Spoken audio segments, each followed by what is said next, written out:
নির্বাচনে দিদির সবচেয়ে পছন্দ সংগঠন হলো মহিলারা। মহিলা সংগঠনকে একত্রিত করার লক্ষ্যে ও মহিলাদের প্রতি রাজ্য সরকারের একাধিক কর্মসূচি নিয়ে রবিবার নকশালবাড়িতে অনুষ্ঠিত হলো অঞ্চলে আচল। রবিবার নকশালবাড়ি কমিউনিটি হলে এই কর্মসূচিতে উপস্থিত ছিলেন দার্জিলিং জেলার সভানেত্রী পাপিয়া ঘোষ, জেলা মহিলা সভানেত্রী সুস্মিতা বসু মৈত্র, মহকুমা পরিষদের সভাধিপতি অরুণ ঘোষ সহ অন্যান্যরা। এদিন মমতা বন্দ্যোপাধ্যায়ের সরকার মা বোনেদের আঁচলে বেঁধে রেখেছে। এর জেরে মা বোনেরা সুরক্ষিত রয়েছে। আগামী দিনে দিদির নেতৃত্বে বাংলা এগিয়ে যাবে। এই সরকারের আমলে কন্যাশ্রী, সবুজ সাথী, স্বনির্ভর গোষ্ঠীর মাধ্যমে মহিলাদের স্বনির্ভর করার কাজ করছে দিদির সরকার। মহিলাদেরকে আরও অগ্রসর করতে এই কর্মসূচি বলে জেলা সভানেত্রী পাপিয়া ঘোষ জানান। এদিন চা বাগান থেকে শুরু করে 3 অঞ্চলের মহিলারা এই কর্মসূচিতে অংশ নেন।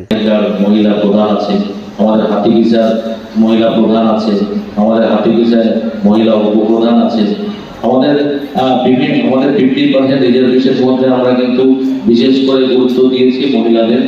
আজকে আরো অনেক বক্তারা আছে, যেহেতু আজকে মহিলাদের এই সম্মেলন, মহিলাদের এই কর্মী সভা, তাই আমি চাই যে মহিলারাই বেশি করে আপনাদের কাছে বলুক। অঞ্চলে আচল এটা এটা একটা অর্থ বহন করে আমরা ধরে নাচ্ছি। আমাদের সারা পশ্চিমবাংলার সাথে সাথে দার্জিলিং জেলার সুন্দর 10 বছর আমরা আমাদের জেলার সভানেত্রী কার নেতৃত্বে।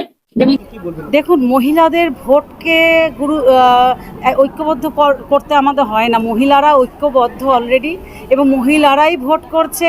আর দিদির সব থেকে বেশি যদি কারো প্রতি ভরসা থাকে মহিলা সংগঠনের প্রতি, মহিলাদের প্রতি।